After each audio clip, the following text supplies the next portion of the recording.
Well, good evening, everyone, and welcome to the City of Homestead Council presentation agenda. For the record, today is Wednesday, August 20th, and it is now about 5:40. Again, thank you all for being here. The first recognition we would like to do tonight is to Feeding South Florida. Do we have any representatives here from Feeding South Florida? As they used to say, come on down. I know most people in here don't get that. Yeah, come on up. Hi, welcome. Thank you so much. So, we all know that there continues to be need in our community, in every community, each and every day. And I'd like to read this proclamation. Since 1981, Feeding South Florida has worked to address hunger and food insecurity in Homestead by providing our community immediate access to nutritious food and other vital resources and support. We all know that hunger does not discriminate. It knows no race, religion, or age. In South Florida, approximately 1 million individuals face hunger each and every day. Food should not be an impossible choice for the community of Homestead. And Feeding South Florida leads hunger and poverty advocacy efforts in our community, while transforming lives through innovative programming and education that provides economic growth and overall well-being. And whereas Hunger Action Month encourages individuals to take steps to address hunger, such as donating to food banks, volunteering, advocating for policy changes, and raising awareness within their communities. And a key visual element of the campaign is wearing orange. I would have sworn it was going to be green tonight. Is wearing orange, the color associated with hunger relief efforts, and using the hashtag Hunger Action Month on social media. And whereas the City of Homestead is committed to supporting Feeding South Florida so that together we can achieve a hunger-free Homestead and South Florida. So as Mayor of Homestead, I proclaim the month of September 2025 as Hunger Action Month in Homestead. And welcome you to our chambers. Please. Good evening, everyone. Thank you, Mayor and Commission, for this wonderful honor. Homestead is one of the city's areas that Feeding South Florida serves regularly because of the need. Some of the services that we provide are one of our most efficient is mobile food pantries, where we bring a truckload of food, groceries for about anywhere between 100, 500 families, and set it up farmers market style so that families have a choice and can choose the things that they need. We also provide senior meals to seniors who are homebound in Homestead, as well as serve a good number of clients that however they do it, they make it to our on-site client choice pantries as well as our school pantry program. So the City of Homestead is extremely important to Feeding South Florida, and we thank you for this incredible honor recognizing Hunger Action Month. Thank you.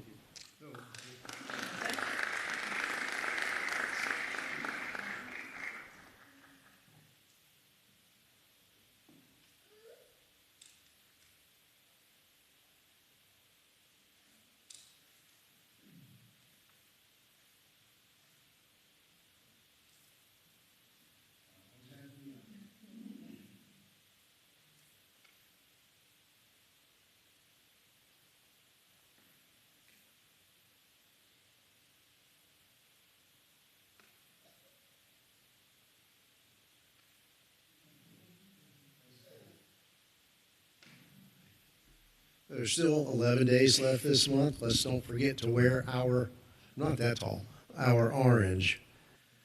So our next proclamation, is there anyone here on behalf of Florida Climate Week? I'm here for Florida Climate Week. So we've been asked to recognize this week as Florida Climate Week in Homestead. I'll kind of paraphrase here that extreme weather events are happening due to many events. And Florida, hi, welcome. It's over 825 miles of sandy beach coastline and 8,436 miles of total coastline and 5.3 million acres of submerged lands and coastal uplands, all highly vulnerable to the impacts of weather events, climate change, and any number of unusual events. The environment is vital to Florida's economy. Whereas the VOLO Foundation, in partnership with local municipalities, nonprofit organizations, elected officials, academic institutions, media, and community leaders, is committed to educating Floridians about climate challenges and empowering them with data-driven solutions to take action for a more resilient future. And whereas Florida Climate Week, held annually in October, offers a platform for communities across the state to engage with climate science, policy, innovation, and resilience strategies through programming available at floridaclimateweek.org. So my capacity as mayor of the city of Homestead, I proclaim the week of October 6 through 12, 2025 as Florida Climate Week. Welcome. The mic is yours. Bueno, on behalf of VOLO Foundation, I want to thank the city of Homestead and Mayor Losner too for having a proclamation to recognize Florida Climate Week. And during that week, as you said, we are having events both online and in person to educate people about the environment, climate change, and education. Thank you very much. Thank you for being here. Appreciate all that your organization does. Thank you.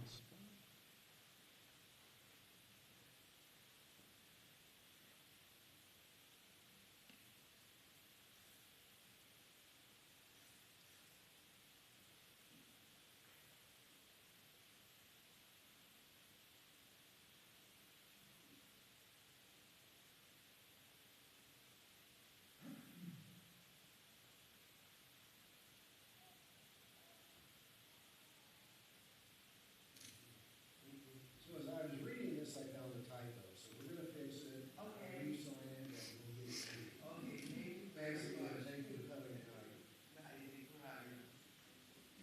Okay. So, Vice Mayor?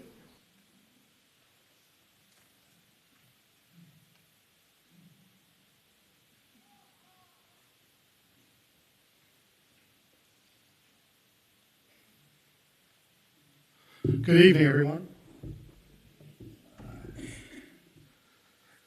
So this is a proclamation that I really wouldn't like to give, but I think it's very important for everyone to understand the importance of it.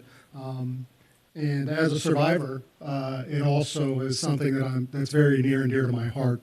But this next month will be the Prostate Awareness Month for the United States. But we're going to also declare Prostate Cancer Awareness Month here in the city of Homestead as well. I just wanted to give you a few of the key statistics. Some of them are going to be repeated because I know the proclamation has them, but most people don't realize that 1 in 8 people, 1 in 8 men, are diagnosed with prostate cancer every year. When it comes to breast cancer, it's 1 in 12 women, so it's a little higher rate. And it's not looked at as often because typically prostate cancer isn't quite as, we can live a lot longer with prostate cancer than we can with breast cancer. But in 2025, there were about 313,000 new cases of prostate cancer that were diagnosed. And of that, about 35,000 of those people will die from prostate cancer. Risk is high for those over the age of 50. It's higher for those of African American backgrounds. And it is the second leading cause of cancer death in American men, behind only lung cancer. So the importance is to start getting checked early. And the death rates, as well as the survivability rates, have improved mainly because of technology. and the way that it can actually be found with a blood test now, where before you'd have to wait and go through a colonoscopy and things of that nature. But as we move forward again as a survivor, I've had chemo 2 times because of this, and knock on wood, I'm cancer-free, and I wish everyone not to have to deal with this in their lifetimes, but starting about 45, I would start getting checked if you're a male. So with that, I will say, whereas prostate cancer is the #1 cancer among men and the 2nd leading cause of cancer-related deaths among men in the United States, whereas approximately 180,000 men will be diagnosed with prostate cancer this year. We're going to fix that number because it's actually 300,000. And an estimated 14% of those diagnosed will die from this disease. Whereas African-American men, men with family history of prostate cancer, and men exposed to Agent Orange are at highest risk. Whereas the President of the United States proclaimed September as National Prostate Cancer Awareness Month each year. Whereas prostate cancer is often treatable if detected early, and early detection significantly increases the chances of successful treatment. Whereas the City of Homestead will host its inaugural Community Health and Wellness Fair to provide free health care screenings, wellness education, and access to essential health resources for residents of all ages, with a focus on preventative care, health promotion, and addressing disparities in access to health care. Whereas in recognition of National Prostate Cancer Awareness Month, the fair will offer free prostate cancer screenings along with other cancer-related screenings, including cervical and colorectal cancer, as well as basic health assessments such as blood pressure, glucose, cholesterol, BMI measures, and diabetes risk evaluations. Whereas men between the ages of 50 and 69 are at the highest risk for prostate cancer and are encouraged to speak with their healthcare providers about the benefits and risk of preventative screening for early detection. And whereas men who discuss treatment and screening options with their healthcare providers and families are better equipped to make informed decisions about their health. And the City of Homestead, Florida Prostate Cancer Awareness Month will encourage men to take proactive steps in managing their health through awareness, education, and preventative screenings. Now, therefore, Stephen Lausner, the Mayor of Homestead, does hereby proclaim September 2025 as Prostate Cancer Awareness Month. And with that, too, I'm also going to be working with the police department to sponsor a wrapping of one of our police vehicles for Prostate Awareness Month, like we do with other different diseases across our city. Thank you very much.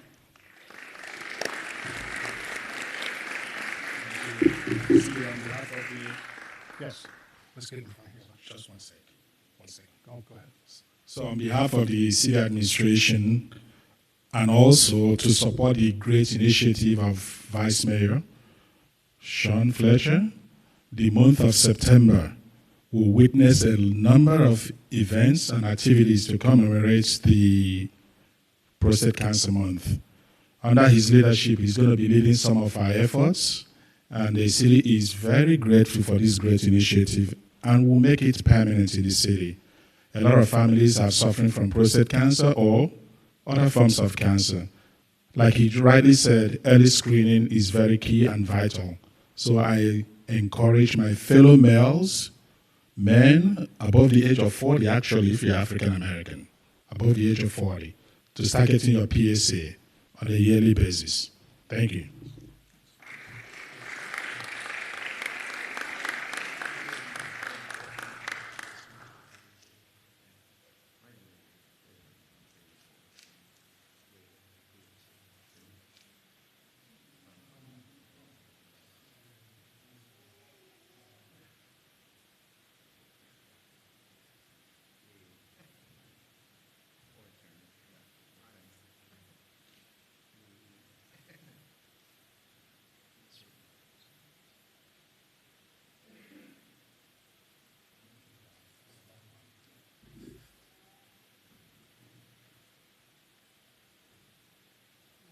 Councilman Roth.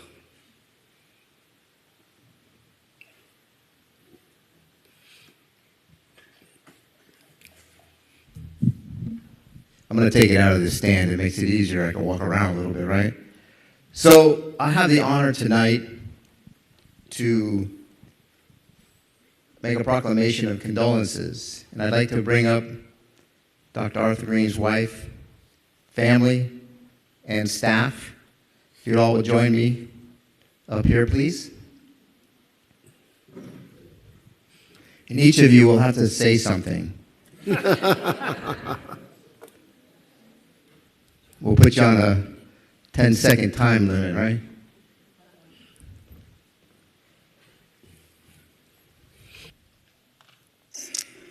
It takes a village to do what Dr. Green did.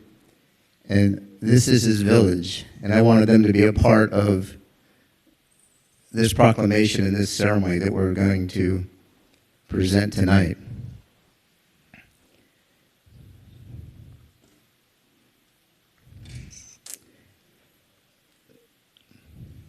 This is the City of Homestead Proclamation of Condolences.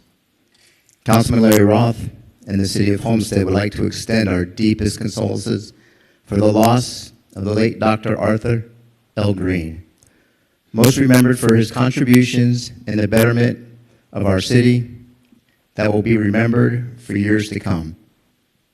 His passing is a loss, not only for his loved ones, but for the entire community. Whereas Dr. Arthur Green dedicated his life to the compassionate care of animals and the service of others as the owner and lead veterinarian of Homestead Animal Hospital for over 20 years. Through his unwavering commitment to excellence in veterinarian medicine, he built not just a practice, but a pillar of our Homestead community, where pets were treated like family and their owners were welcomed with empathy and respect. And whereas upon graduating from York College with a Bachelor of Science in New York City, he then obtained his master's in hematology there as well. He then moved to Torino, Italy, interesting, where he obtained his doctoral degree in veterinary medicine from the University of Torino. He obtained a license to practice in the state of New York and Florida. And whereas Dr. Arthur Green's approach made him a trusted figure in moments of both celebration and crisis, guiding countless families through routine care, emergencies, and my least favorite one, the final goodbye. Beyond this critical work, he mentored generations of veterinarian technicians and young professionals, modeling integrity, compassion, and dedication. His impact was measured not only by the lives he saved, but by the bonds he forged.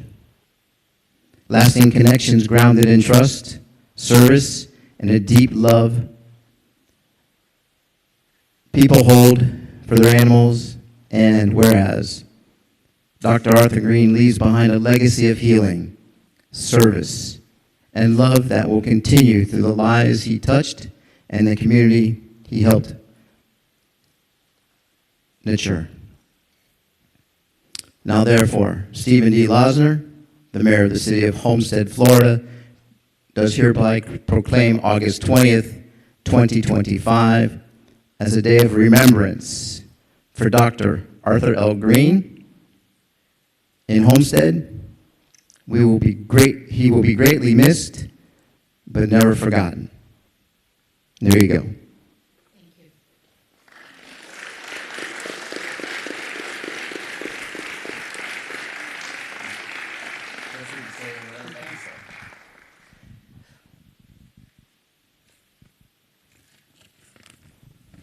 Okay, had to write things down.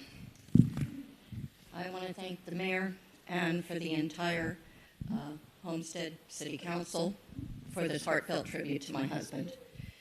Dr. Green spent so much of his time tending to the pets owned by the residents of Homestead and the police dogs of the Homestead Police Department that I jokingly said he had a mistress with the city of Homestead. Seriously, though, I was very proud of my husband's dedication to his clients and their beloved animals. Whether it was running a free vaccine clinic with his amazing staff or working with animal rescue organizations, he gave his time and his heart freely. He was a mentor to many and often believed in someone's abilities when they didn't believe in themselves. Through all of this, he was an amazing father and a dedicated and devoted husband. And I will forgive him for that mistress being the city of Homestead. There are two things that I came across after he passed, and these are words that I hope we can all live by. Do all the good you can by all the means you can, in all the ways you can, and in all the places you can, at all times you can, and to all the people you can, as long as ever you can. And last, raise a glass. Do not mourn me. Don't drown me in black cloth and quiet whispers. Laugh loud. And I think you all know, with all the stunts that he pulled. Drink deep. Tell the stories that made me live. Remember the bad jokes, the nights that stretched into dawn, the times we swore we'd never forget, and don't. I was here. I live a life well lived. I want something more than tears. So raise a glass, dance a little, and let the wind take my name. I'll be listening. Do not mourn me. Celebrate me. Thank you. Yes. Very well said. And we'll take a group picture now, but before you all go, there's going to be a second presentation by our Homestead Police Canine group. Come on up. Let's take this now. Tony Trad and the gang here. Who's going to do this? Tony, you're the spokesperson. Well, thank you very much, Councilman Roth, Mr. Mayor, Council, City Manager, and Chief for allowing us to come up and present a gift. The Canine guys wanted to get together and give the family and the amazing staff of the Homestead Animal Hospital a gift.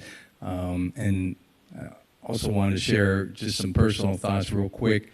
Doc was an amazing vet and an amazing person. Of course, he started out as just my vet, and over the years became much more than that. And fortunately, I can vouch for him on one occasion. On Father's Day, many years ago, he did spend a Father's Day with me at the animal clinic rather than send me up the road to an emergency. My partner needed help, and when I called him at his house on Father's Day, and you remember it, he came out and did not send me up the road to a strange vet, and he came out and helped me out and helped my partner out. So that was just the kind of guy he was. And I'm going to cut this short before I get too emotional and present you guys with your gifts and cards. This is for the family. It's just a little picture, and there's a card in the back here for you. Thank you.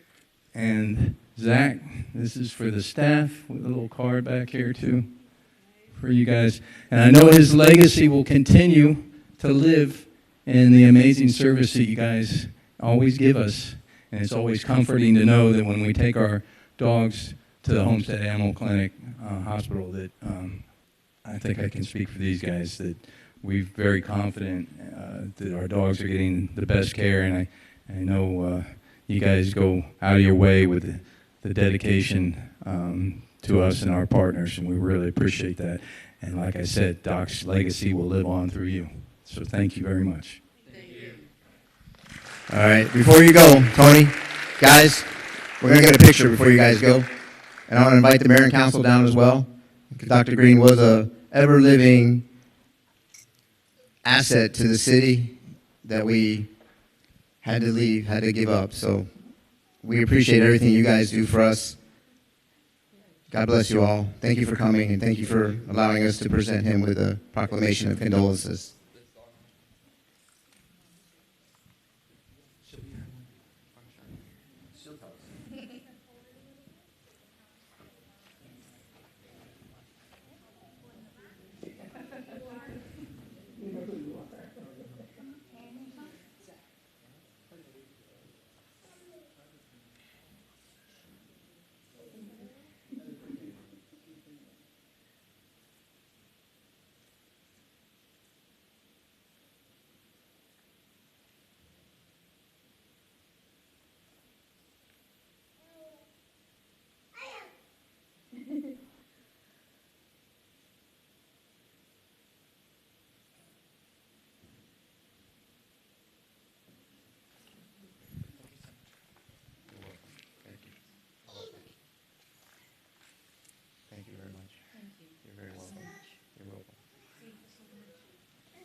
you so much, Pastor. Appreciate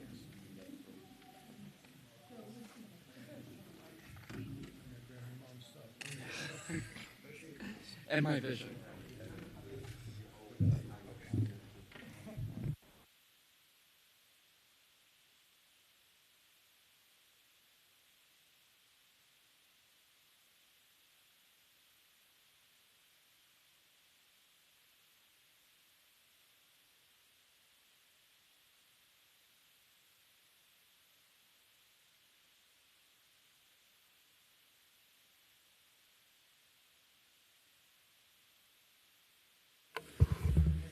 So for our final presentation item tonight, I'd like to introduce and have them come to the podium, our Homestead representatives in the state legislature, Senator Ana Maria Rodriguez, Representative Jim Mooney, and Representative Kevin Chambliss. We're not only honored to have them here tonight, but certainly honored and very privileged to have them represent our community in the state legislature each and every year for several years. And going to give us a little presentation and maybe some thoughts on where the last session went and where things are going, but welcome. Well, good evening, everyone, and thank you so much for having us here at your commission meeting. It is truly an honor to represent the city of Homestead in Tallahassee and to work hard to make sure that we pass not only good legislation for our state, but also to make sure that we bring home appropriations for our community, which are very much needed.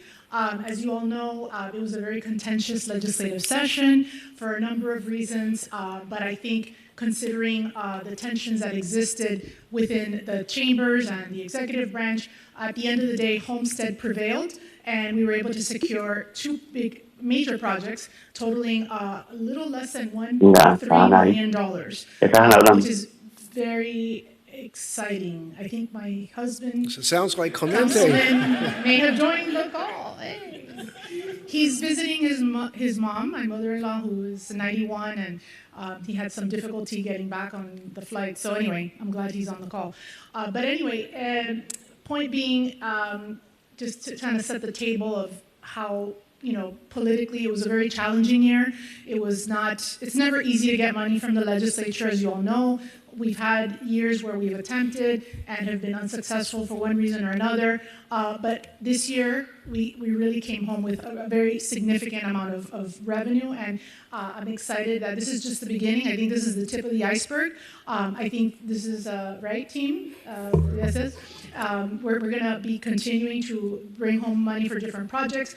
I know that the government affairs team that you all have in place is also works very diligently to meet with not only the presiding officers, but the committee chairs. That's also a very important process to make sure that they know what our priorities are. And so I just want to commend them. I don't see them here this evening, but I know that they work very hard behind the scenes, as well as the administration. And all of you who come up during session. I know it's hard to get to Tallahassee, but we appreciate it when you all show up and attend days and other activities. But with that, I just want to say thank you for everything that you do and for having us here tonight. And with that, we have a check we want to present. I don't know, gentlemen, do you want to add a few words? Yes, please. Yes. I'll try to be brief, and then we can get to the real fun. But just want to, again, commend the mayor and council. Our relationship over the last couple of years since we've been elected has been so strong and so great. I brag about it everywhere I go, whether it's here in Tallahassee, that we're able to work across party lines, focusing on the community first, making sure that we're prioritizing community instead of partisan politics. I think that we should stand on that because it has not changed. The same tone the first year that I was able to stand before you is the same tone we have now. And that's why I think that we're able to be so productive as a team, because we're putting the community, the city of Homestead first. And this new city manager that you brought on has jumped right on board, and he's 100 miles running. And his expertise, background, and leadership are so welcome. And even the new police chief right behind that. I mean, you guys have really led us in a great direction that's better for this community. Want to drop a couple of legislative things that I would love it if we could highlight a little bit more. We've done some great work at the legislative level when it comes to homeowners association and condo owners association. Some really strong legislation giving law enforcement some teeth in how to go about and making sure that those organizations and their members know their rights. That's probably, besides property insurance, that's probably one of the biggest legislative concerns that I've heard in the community is a lot of folks still don't know the legislation that we've done in order to support homeowners associations and condo associations. So want to work with the city of Homestead to really make sure that those residents know that they do have recourse if they feel that something isn't proper and that they can take action with that. Besides that, you guys have been great, and I'm just so blessed to work with a senator who's like-minded, and Senator Ana Maria Rodriguez, and a friend. I'd call him a brother from another mother who lives down south. He's older than I am. But Representative Mooney, it's really been a pleasure to work with you to make sure that we're putting the community first, and we'll continue to do so. Thank you. Thank you, Kevin. Yeah, you know, I'll echo just a little bit what Kevin said. We said it 5 years ago, and we'll stand behind it, that we work for you. We don't have partisan stuff it's not in our windshield. We really want to do things that are right for the community, right for the people who live here and our constituents. To touch on some of the things, I know that your emails are lit up every day, I'm sure, with windstorm insurance and all of that. So I met today with the insurance, a group of insurers, and the good part is there are 14 new insurance companies in Florida, and we had 12 companies ask for a rate reduction first time. As an example, I heard today that a condo complex in the Keys, which is extremely expensive to insure, got a $100,000 reduction. That is huge. So it's coming. The tort reform we did 2 years ago is actually starting to take effect. Now we'll have to fight that again. We'll have to go behind closed doors and fight the good fight to make sure the governor vetoes it if it passes on the floor and the Senate. But rest assured that we are very aware of insurance issues. And to touch on, I am on the committee for the Select Committee for Property Taxes. We had a conversation earlier. Don't panic. I promise you, I come out of local government. I understand, and so that's one of the reasons I volunteered, to try and make sure that the committee understood what it's like at the local level to keep things functioning and provide life safety. Because at the end of the day, our first job is to provide life safety. So if you can't answer a 911 call, the rest of it, all the other rules are irrelevant. So we want to let you know that it's been a pleasure. We had more money up until the very last day when that daggone red ink pen came out by the governor and slashed us. We had a really nice project there, but I think you did in the big picture very well compared to, unfortunately, other communities around the state that did very, very poorly. So again, it's an honor to represent you and the citizens of Homestead, and I couldn't ask for a greater team. And I will tell you that your lobby team, they're very good. We need them as much as they need us, and so rest assured that you're putting your money in the right place when it comes to that team. And I would not say that if I didn't believe it, for sure. But anyway, thank you again. Look forward to getting going in October. That's right. Thank you again. All right, here we go. The big check. So I just have to explain the amount because this is the project that I sponsored, had $575,000, but there's a project that Senator Calatayud sponsored for the difference. So in total it comes out to like 1.3 million, but I guess she'll have to come back and do another check presentation. But anyway, just wanted to let you all know that. Well, let us come down and we'll get the obligatory photo of accepting the yes, the check. Please, thank you.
No, he demoted himself. Yeah. Well, that concludes the presentation agenda. We'll take a break of just a couple of minutes to give those of you who aren't going to hang around for the fun of a regular council meeting tonight, and we'll convene our meeting in just a couple of minutes to give those who are going to leave a chance to get out. Thank you all. Appreciate you being here. Good night.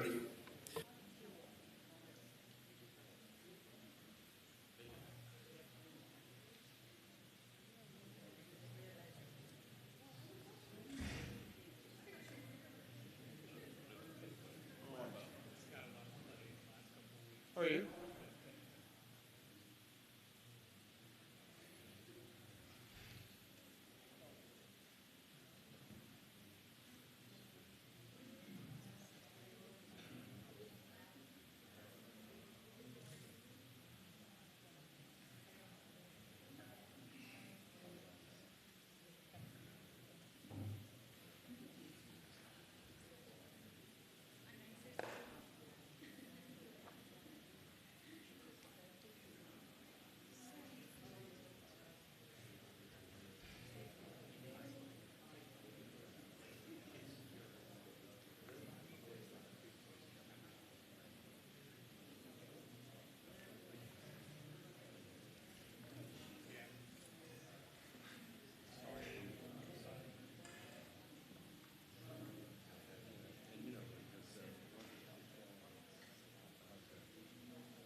Hello.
All right, let's give the 1 minute warning and we will convene the council meeting.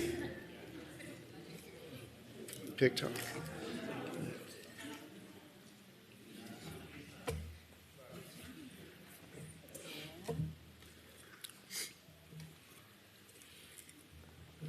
Well, good evening, everyone, and welcome. I'd like to call the City of Homestead regular City Council meeting to order. Today is Wednesday, August 20th, 2025, and it is now 6:17 p.m. If I could ask everyone to rise, The invocation will be given tonight by my pastor, Reverend Howard Harden, Senior Pastor of the First Baptist Church of Homestead, followed by the Pledge of Allegiance with the great Homestead Police Explorers. Welcome. Let us pray. Oh God, we pause before you to thank you for your many blessings. Thank you for the life you bestow upon us. Thank you for our rights which you grant to us. Thank you for freedom and for the grace to be able to govern ourselves.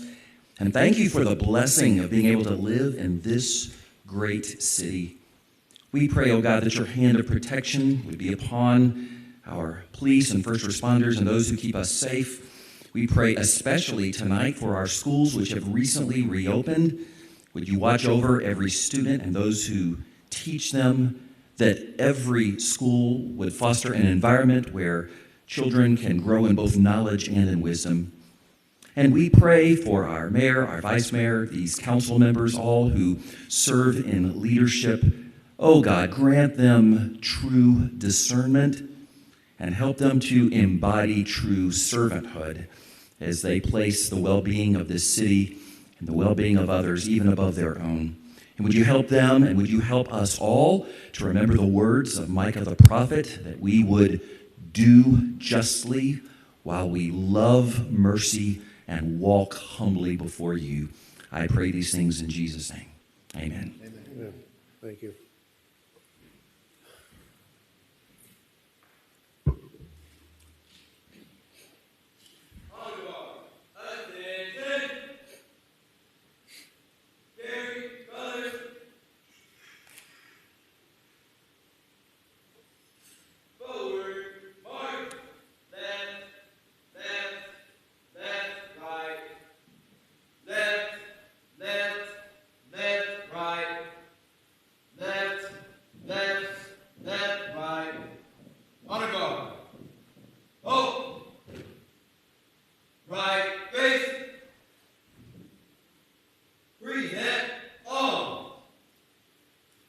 Please join with me. I pledge allegiance to the flag of the United States of America and to the republic for which it stands, one nation, under God, indivisible, with liberty and justice for all. Order on. Left face. Forward march. Left, right. Left, right. Thank you. Please be seated.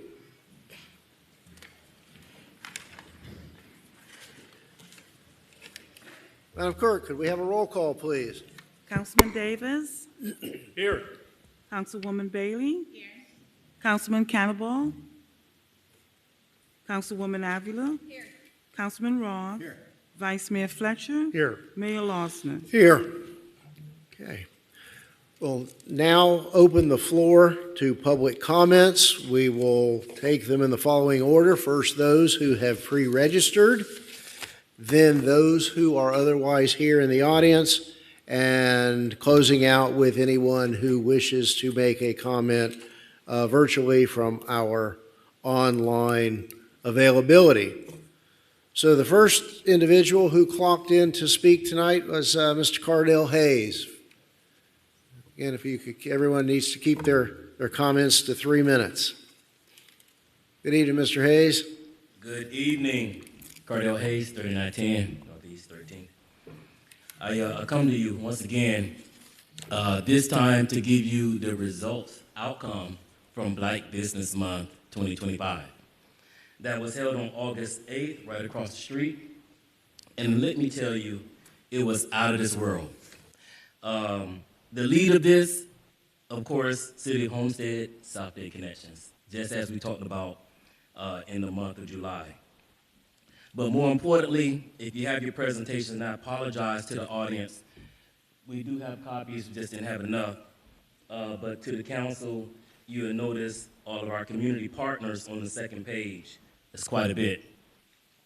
It shows the support that we have in the county more importantly, here in South Dade. None greater than right here for the city of Homestead. The third page, part of the brainchild from Councilwoman Bailey, Community Relations Board. So what you see here on the third page are a few of the Community Relations board members.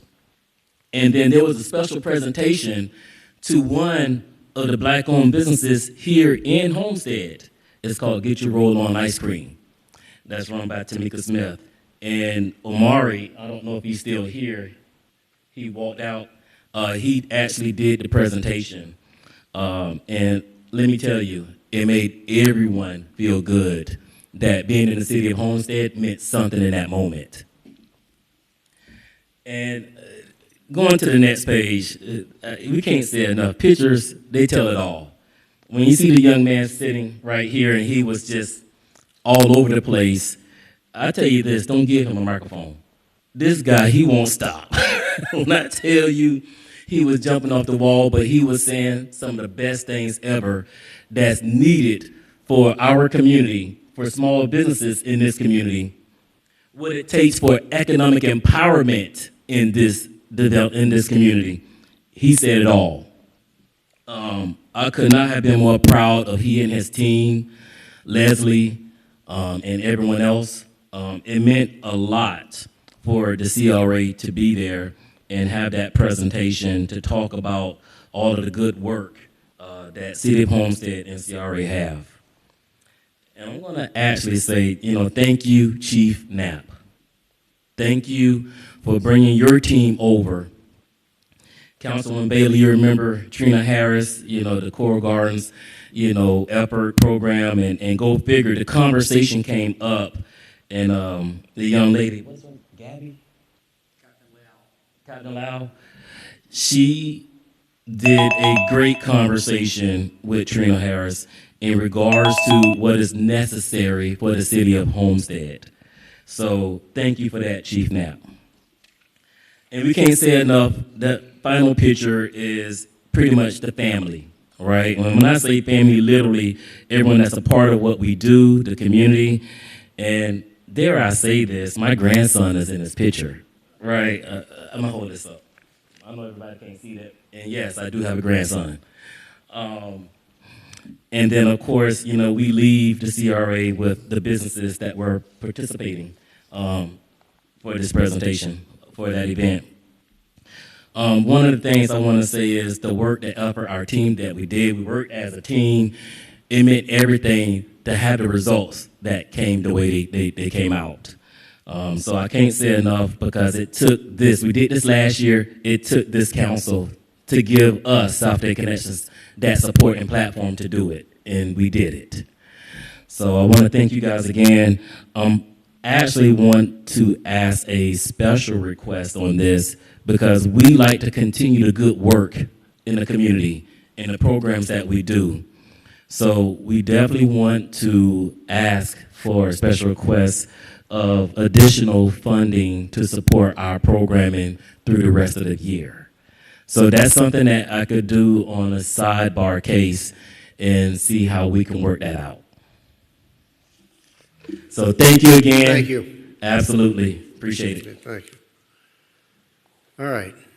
Our next speaker, Susan Sorrentino.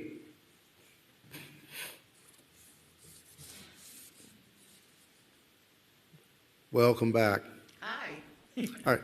I figured everything was under control. I could stay home Are and your watch you on TV. Are your 3 minutes as long as his? No. Okay, good. Susan Sorrentino, 2610 Northeast 3rd, Homestead. I'm here predominantly to thank all of you. When I came here 9 years ago, I said, where's the public art? And I worked hard with all of you. And this summer, we dedicated the William Crohn's Bronze, and there's 2 beautiful murals. It's been a summer that I could not believe. So I'm here to thank all of you, Dr. Zuri, Mayor Losner, the entire council for supporting art in public places. Thank you so much. I have a second thing. I've been doing paint parties for the community. I've been Heritage Market for a year and a half, and Dickinson Community Center for a year now.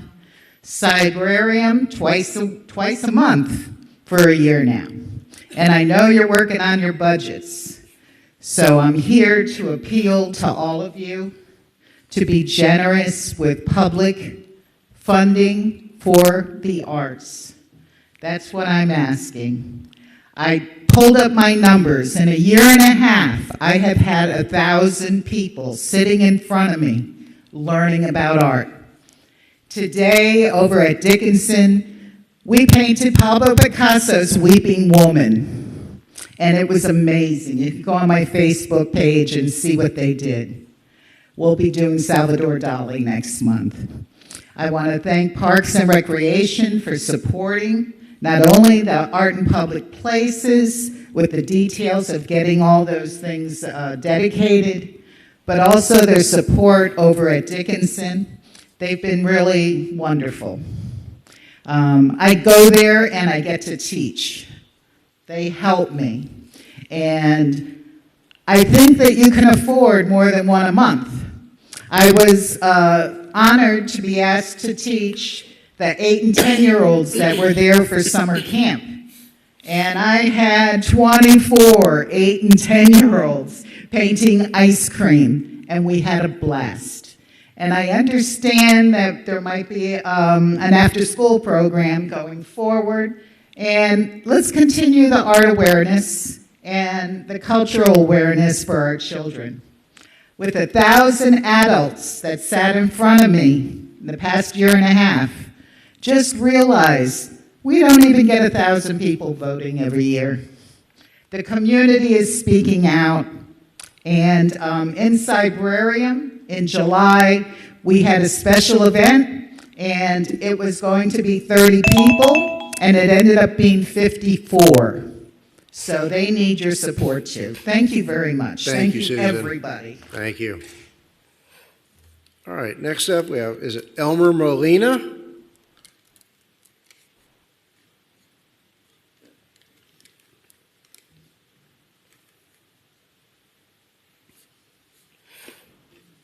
Good.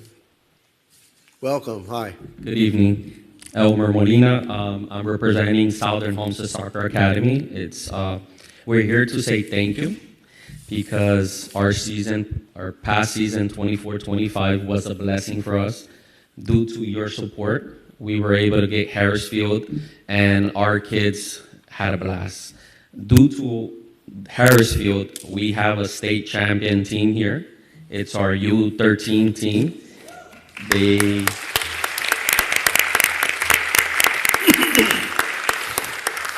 So they're 12-year-olds, and basically they became state champions this year for the first time. And due to their efforts, also this year for the first time, our MLS National Academy League accepted Homestead to represent one of the MLS tiers that there is.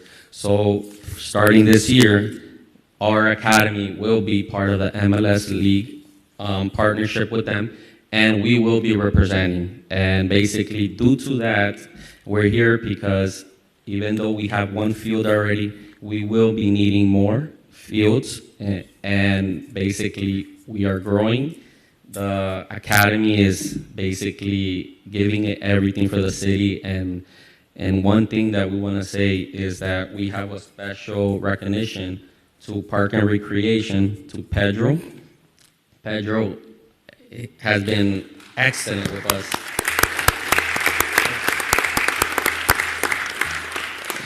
So we want to give Pedro this plaque, basically saying thank you, Pedro, because he answers our calls. He's always on top of everything that we need. To us, it's a blessing to have him part of this community, and especially being director of Park and Recreation, because at all times, Pedro, you're there for us, and thank you for everything.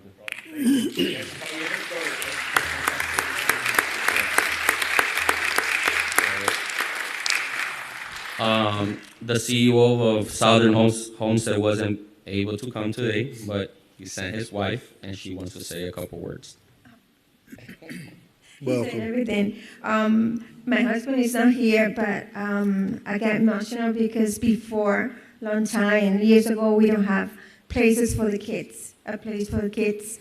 And we are so happy because now we can say we have a house for the kids. And I'm so happy for them. They work hard, and we growing so much that now we need a bigger place because they're growing. And my husband is not here, but he wrote a letter that Mr. Irma is going to read it for you, okay? But I thank you to everyone. Thank you, Mayor. So Luis sent, we came a few months ago to thank you because we were able to train in Harrisfield with the synthetic field, which led to improving the quality of training of our teams. In addition, our U17 team was the #1 team in the entire country for the 24-25 season. As I explained, our U13 team won the President Cup, and now we are accepted part of MLS organization this year. And basically, it's the National Academy League. And we can inform other council members and the city and the mayor that we will give it everything we have. So when people hear about Homestead, they're gonna now know that we are making an impact in the whole nation of the United States of America. And thank you very much, and bless to all of you. And thank you for what you do for us and for the community. Thank you, and congratulations to all the players that are here, and thank you for coming out on a school night and escaping homework and being here with us.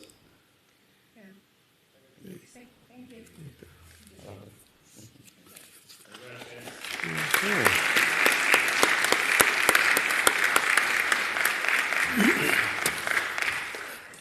All right, that concludes the pre-registered speakers. Is there anyone else here in the council chambers tonight who wishes to make a general public comment?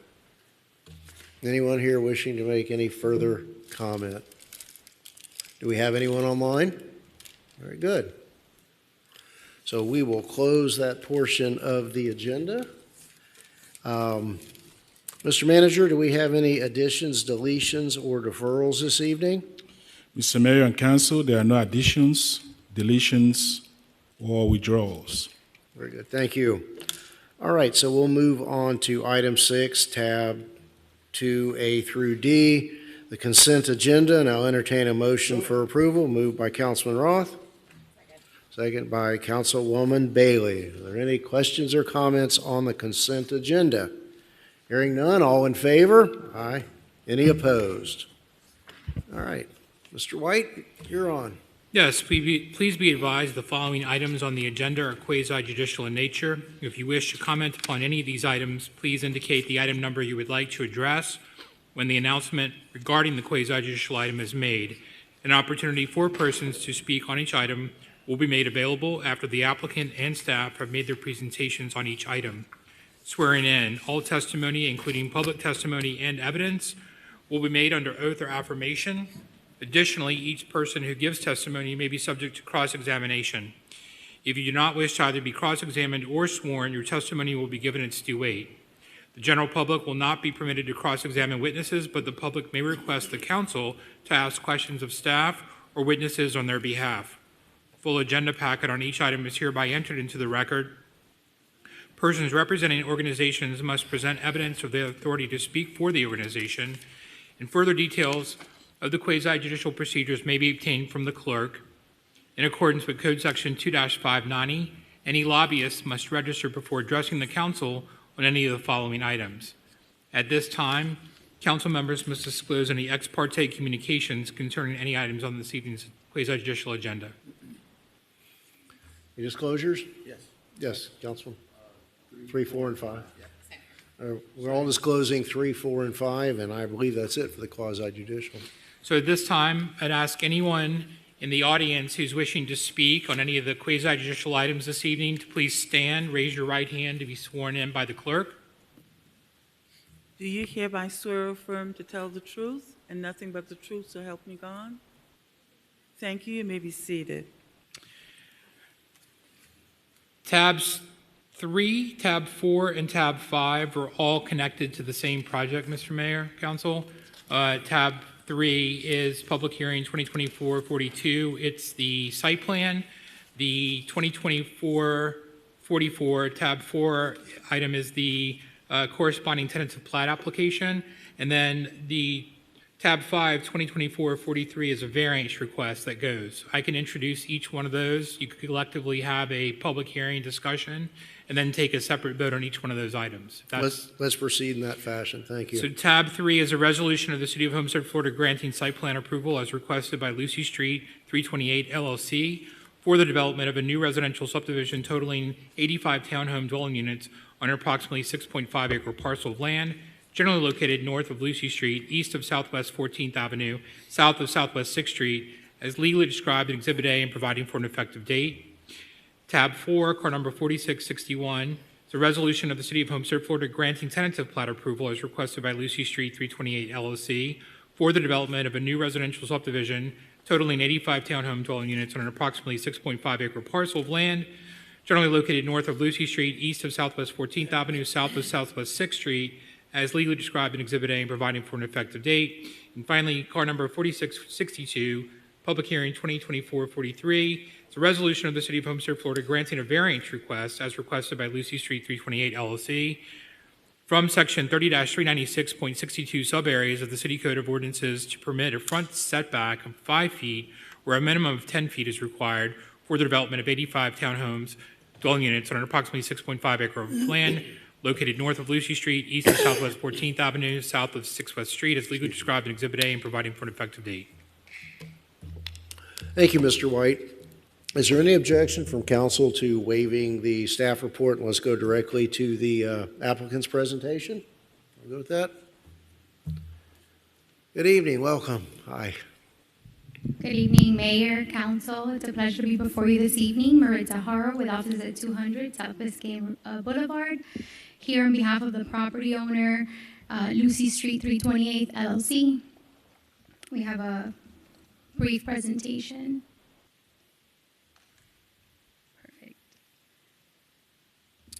So I'm joined this evening by Alicio Pina from Ownership, along with my colleague Ben Sherry. We're before you today seeking approval of a site plan, front setback variance, and tentative plat approval. Consistent with your professional staff's favorable recommendation, we respectfully request your approval this evening. As you can see on the screen, the subject property is located at the northeast corner of Lucy Street and 187th Avenue, just east of Blakey Park and west of Homestead K through 8, which is an ideal location for families with roots in the city of Homestead. Notably, this application is exempt from the current moratorium and was listed in Exhibit A of the moratorium ordinance because we had commenced these submittals to the city prior to the enactment of the moratorium. As you can see on the screen, the property has a future land use designation of Planned Urban Neighborhood, or PUN, and specifically the property is located within the Southwest PUN, and is permitted an as-of-right density of 20 units per acre and up to 4 stories in height. Some of you might recall this application from 2023 when the city approved a site plan and tentative plat for the property, which proposed a townhome community with 67 rear-loaded townhomes. That plan also included 167 parking spaces, where 134 were required, and this equates to about 2.4 parking spaces per unit. Importantly, because of the design of rear-loaded townhomes requiring those internal alleys throughout the community, no community amenities were incorporated into that plan. Here are the renderings of the rear-loaded townhomes. You can see the pedestrian access is provided along the frontage, and then the garage and vehicular access are in the rear.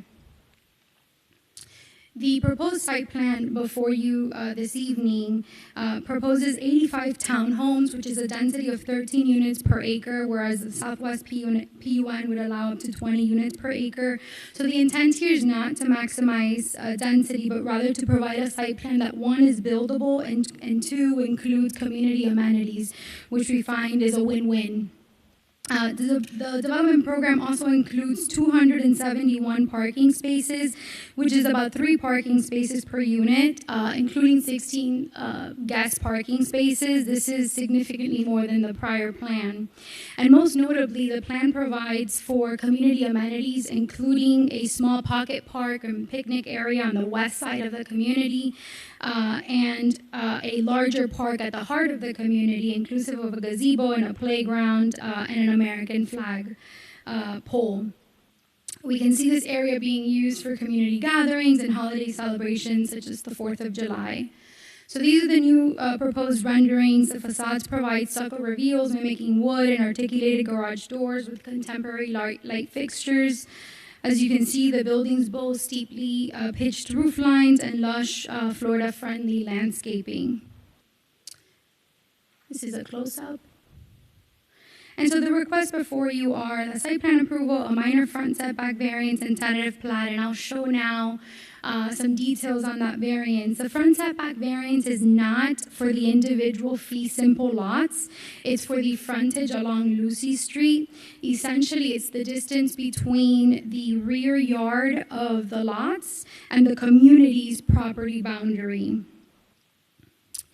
Under the prior site plan, the city did not request any additional dedications along Lucy Street. So the first iterations of the plan did not require this variance. However, as we advanced through the DRC process, Public Works requested an additional 5-foot dedication along Lucy Street, and which triggered this variance because there was no space to really push all of the lots north because it would encroach into the internal streets of the community.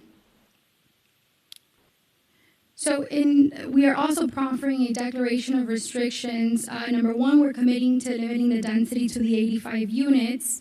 In addition to on all lots that are abut the city roads, the declaration prohibits the installation of accessory structures such as utility sheds, pergolas, and gazebos. In addition to that, the developer will install a metal picket fence along the perimeter of the community to ensure uniformity from the right-of-way. Additionally, terraces or similar rear yard paved patio areas cannot be extended beyond the city approved footprint and can only be covered by the standard roof design approved by the city. Staff requested these conditions to maintain uniform and aesthetically pleasing view from the abutting right-of-way, and we have no issues with those. From a technical perspective, the project meets concurrency. The difference between the prior site plan and the current site plan trip generation is only 8 p.m. peak hour trips, which is de minimis. Similarly, on the screen, you'll see confirmation from Miami-Dade County Public Schools that there's sufficient capacity to accommodate the proposed 85 units. And then from an economic perspective, this project will generate approximately $1.4 million in impact fees, including over $400,000 to the city and over $600,000 in road impact fees. These may be increased tonight. I see that there's a couple items on the agenda regarding fees. In addition to that, the townhomes are expected to sell at market rate, and assuming that is about $500,000, this community will generate an annual ad valorem revenue of approximately $814,000, and approximately $236,000 will go directly to the city annually. So to conclude, this project has been tastefully designed to meet the city code. Approval of this project will generate the city hundreds of dollars in impact fees for infrastructure improvements and increase the tax base by over $200,000 annually. The project will also facilitate home ownership and revitalize the area of the city by introducing new consumers to existing businesses and incentivize new businesses in the area. Our team's available for any questions, and we respectfully request your approval. Thank you. Council, let me open the floor to any questions or comments you may have. Councilwoman Bailey. Thank you, Mayor. Thank you very much for your presentation. As we discussed when we spoke, the front setbacks is not as big of a deal for me as the sides or the backyard. Taking away or having the townhomes too close together, that's a piece that I would not like to see. But the only question I have would be for staff regarding the restrictions with the gazebos or any type of shade structure. I just want to make sure that that is not something that is going to ruin the backyard for the residents. Let me explain. Okay, thank you. What they call the backyard in reality is the front, because those rear parts of the homes are facing the street. So the restrictions are not that they cannot build a terrace, but if they build a terrace, the terrace should have harmony along the facade. So in the conditions we put that they cannot have, let me read it. Such terraces shall not be covered by any roof, whether permanent or temporary. However, the applicant may submit at the building permitting phase plans for covered terraces under a unified design along the frontages fronting public right-of-way, following the intent of the code that facades facing right-of-ways are to be designed as fronts. The proposed design shall be approved by the Development Services Director. So the idea is that you don't want to see those rear parts of the house fronting the street and having different roofs and different types of fences. So I understand that piece, and that was one thing that I had asked the applicant, is to make sure that that fence was something they would be installing and it was uniform across. But I'm still not understanding, for those specific townhomes, are those residents not going to be able to put any type of shade structure in their backyard? Well, they will have to get, first of all, the developer can still proffer that, and when they come for the building permits, they can have a plan for the terraces. They can have like a pattern book, so if the applicants want to build the terraces on their own, there is a standard that everyone will abide by that standard, or they can wait, and then the homeowners association can come together, which is more difficult, and come up with a design. So it would be good if you can proffer a pattern book with a unified design, so when the different property owners want to have a terrace, they already know it's an aluminum roof of this type, or a pergola, or whatever it is. And with the fence, we also added an exhibit to the ordinance that there are 4 types of fences for them to choose, but it's a fence that has to be permeable, you can see inside, and the only screening that would be allowed is vegetation. You don't want each property owner to put wood or aluminum or different type of fences. So the idea is to have a facade that is unified and is pedestrian friendly. Okay. So is that something that you can add in, that each one Absolutely. of those residents would be able to choose from at least 2 options, let's say? Absolutely. We can Okay, I'm provide curious that. to hear what other thoughts are. But I think at least if we can offer 2 options that can be built, that would still look uniform between the 2, because to have a backyard in South Florida without any coverage is obviously no backyard. So Absolutely, we can provide that. super, thank you. Thank you, Mayor. Thank you. Vice Mayor Fletcher? Yes, thank you. I had the pleasure of speaking with Ms. Haro this morning, and also my concern was, and I'm glad that the city did address that, if you go through some of the neighborhoods in my district that have those facades facing the street, you have 20 different designs. So it looks like a hodgepodge, so I think, narrowing it down to 1 would be great. Not everybody's going to want to have the same thing, but maybe it's a color palette that's a little different. But I think the uniformity would work out better for all of us, and it just makes a better aesthetic appeal to somebody buying in that area. Other than that, I have no other questions. Thank you. I really think that what's being striven for here and is going to be delivered is, aesthetic integrity for the long term. That, if you want something, it needs to look like A, B, or C. And a patio line, whatever it may be, to keep that consistency. Councilman? I got it. All right. Let me open the public hearing for each of the 3 tabs. Is there anyone in the audience wishing to speak? Okay, is there anyone online? So let me close the public hearing, and if there are no questions or comments from council, we'll entertain a motion for tab 3. Mayor, if I could ask you to entertain the variance request first, because that's The site plan and Sure. T-plat are conditioned on the All variance. conditioned upon that, okay. Missed that one, been a long night already. All right, so let's address tab 5. So I will make that motion with the understanding that those options will be available. We'll take price into consideration, make sure it's something nice, also affordable. Where is that condition more appropriate? Would that be in the T-plat or? We can add it as a condition to the site plan. Okay. Along with all the other primary conditions. Okay. All right, it's been moved. Do we have a second? Seconded by Councilman Davis. So if there's nothing further, let's have a roll call vote. Councilman Roth? Councilman Davis? Yes. Councilwoman Avila? Councilwoman Bailey?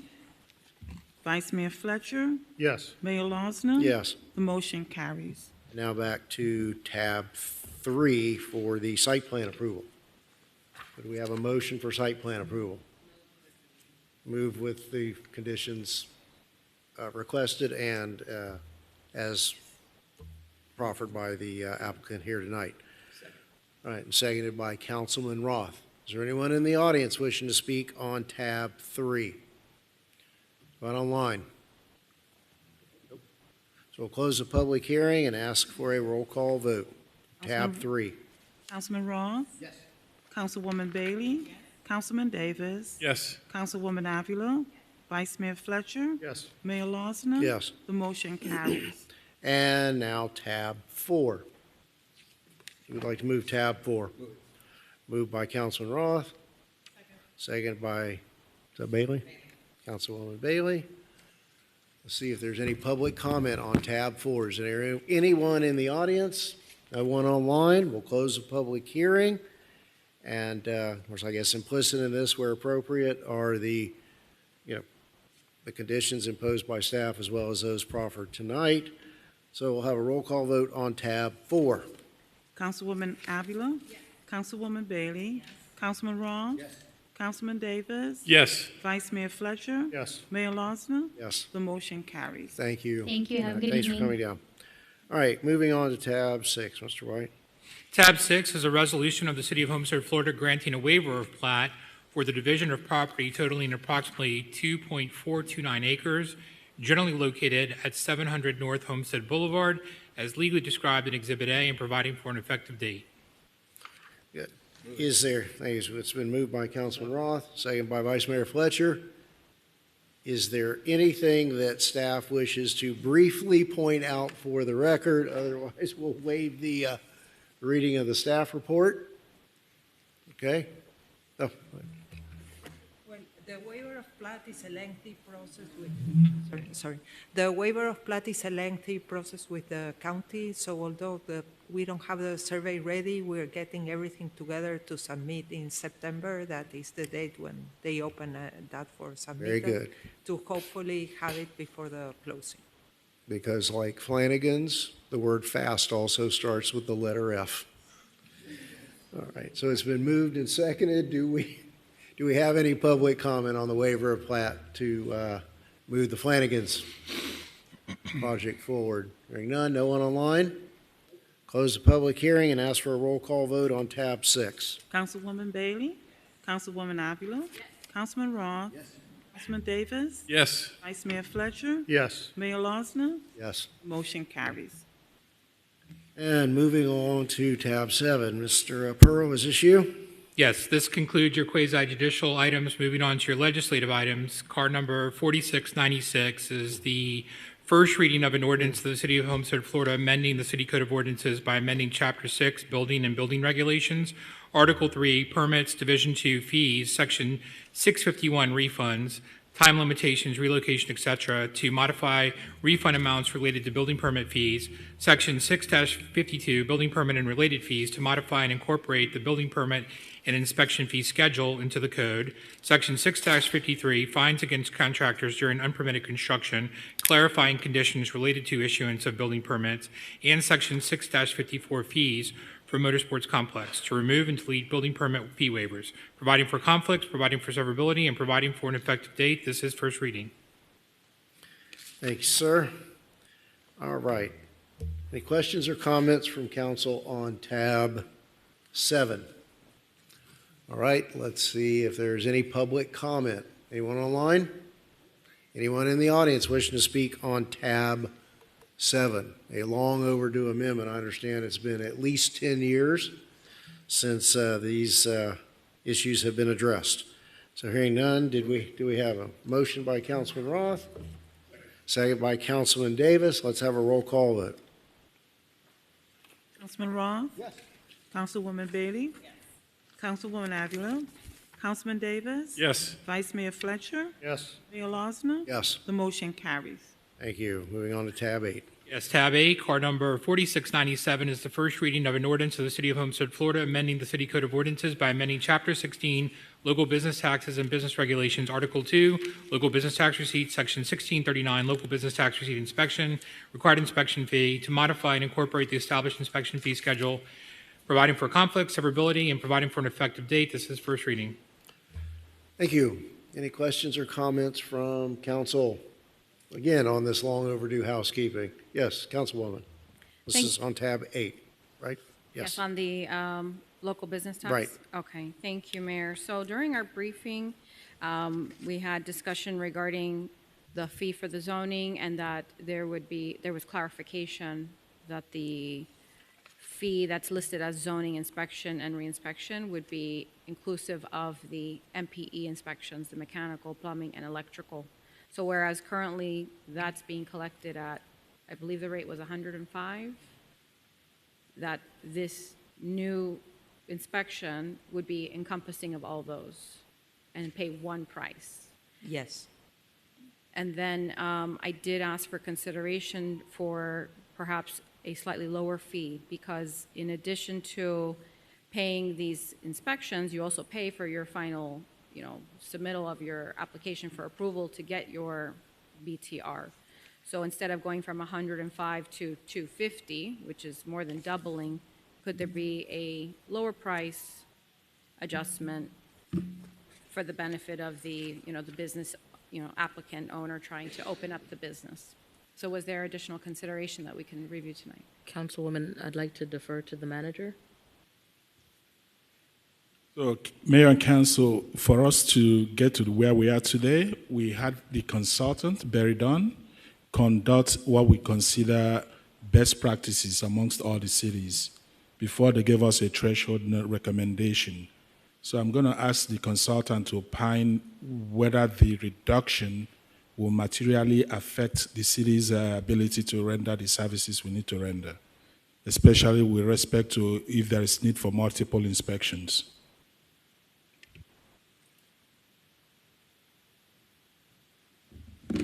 Good evening, Honorable Mayor, members of the Council. Thank you for your time. My name is Jesse Maya. I'm a manager with Barry Dunn, and I've had the pleasure of working with the entire city team on this cost of service analysis and fee study. And to your question, Councilor, that was just the encompassing of all of those inspections to bring some sort of efficiency to the action. The actual fee level is inclusive and reflective of the level of effort, but bringing it all together with those inspections included, as well as including the administrative support within those particular actions and that particular service delivered, is the fee level that we had landed on. And then looking at comparable fees across peers for those that provide similar services in similar fashions, it was further solidified that that would be the appropriate fee level, if that answers the question. Thank you. In your study, would you be able to tell me what the total cost for an applicant to receive a business license in the city of Homestead, what that cost would be? Certainly, with the updated analysis that was done, there is a new hourly rate that was constructed to be reflective of the total of aggregate services provided, and that could be fairly easily provided with the hours estimate for that particular service delivered. We could give you that cost, and of course, any other non-personnel expenses incurred to deliver that service as well. So just to clarify, you don't have right now like what the fee would be for an applicant to come in, apply, pay for inspections, and receive a BTR? If I may, I have done that calculation, and we currently have inspectors from the companies that we hire, and they all go out for these inspections. It's 3 inspectors that are going out. It's $50 every time they go, each of the inspectors, so that is $150. And now we will be adding the zoning inspection, that is $45. It's $195. There is also an administrative process because you have to coordinate that. And once that we have these inspectors being employees, they will also use city cars and gas. So the $250 is just to cover the cost of those inspectors going out. Okay, thank you. I appreciate the responses. And just so to clarify, if, for those watching, this is for a new applicant. This is not for a renewal of an existing business. Right, yeah. It's for a new applicant that didn't have to go through a building permit and has a CO, because if they Right. have a CO, we assume that everything is correct and we don't need to perform this inspection. Okay. Is that it? Okay. Anything further? All right. So let's get a motion and a second on the, did we have a motion and a second? No. Yes, Councilman Davis. Moved by Councilman Davis, second by Councilman Roth. So let's open the public hearing, and is there anyone online? Anyone in the audience wishing to speak on tab 8, the revision to the Development Services Local Business Taxes fee for a new business? All right, I'll close the public hearing then and ask for a roll call vote on tab 8. Councilwoman Avila? Councilwoman Bailey? Councilman Davis? Yes. Councilman Roth? Vice Mayor Fletcher? Yes. Mayor Losner? Yes. The motion carries. And tab 9. Yes, tab 9, card number 4698, is first reading of an ordinance of the City of Homestead, Florida, amending the City Code of Ordinances by amending Chapter 30 zoning, Article 2 Administration, Division 2 Procedure for Zoning Amendments, Special Exception Permits, Plan Unit Developments, Submittals and Variances, Section 30-51 Fees for Public Hearings and other items established to modify the existing public hearing fee schedule, providing for conflict, severability, and providing for an effective date. This is first reading. Thank you. Any questions or comments from council on these revisions? Okay, hearing none, do we have a motion? Moved by Councilman Davis and seconded by Vice Mayor Fletcher. Let me open the public hearing. No one online, no one in chamber, so we'll close the public hearing. Are there any final questions or comments from council before we take a roll call vote on tab 9? Let's vote on tab 9, Madam Clerk. Councilwoman Bailey? Councilwoman Avila? Councilman Davis? Yes. Councilman Roth? Vice Mayor Fletcher? Yes. Mayor Losner? Yes. The motion carries. And tab 10. Tab 10, card number 4687, is the first reading of an ordinance of the City Council of the City of Homestead, Florida, amending the City of Homestead Code of Ordinances, amending Chapter 24, Streets, Sidewalks, and Other Places, Article 1 in general, by creating Section 2-6, right-of-way permit fees, providing for severability, providing for inclusion in the code, and providing for an effective date. This is first reading. Thank you. Any questions or comments from council on tab 10? Do we have a motion to approve? Moved by Councilman Roth. Second by Councilwoman Bailey. Let's open the public hearing. No one online? Anyone in the audience? So we'll close the public hearing. Last call for questions or comments from council. Seeing none, let's have a roll call vote on tab 10. Councilman Davis? Yes. Councilwoman Bailey? Yes. Councilwoman Avila? Yes. Councilman Roth? Yes. Vice Mayor Fletcher? Yes. Mayor Losner? Yes. The motion carries. Moving on to tab 11. Yes, tab 11, card number 4711, is the first reading of an ordinance of the City of Homestead, Florida, amending the City Homestead Code by amending Chapter 28 Utilities, Article 1 in general, Article 2 Water, Article 3 Sewer, Article 4 Water and Sewer Connections, and Article 6 Deposits in order to adjust the rates and charges levied for the provision of water and sewer services, providing for inclusion in the code, severability, conflicts, and providing for an effective date. This is first reading.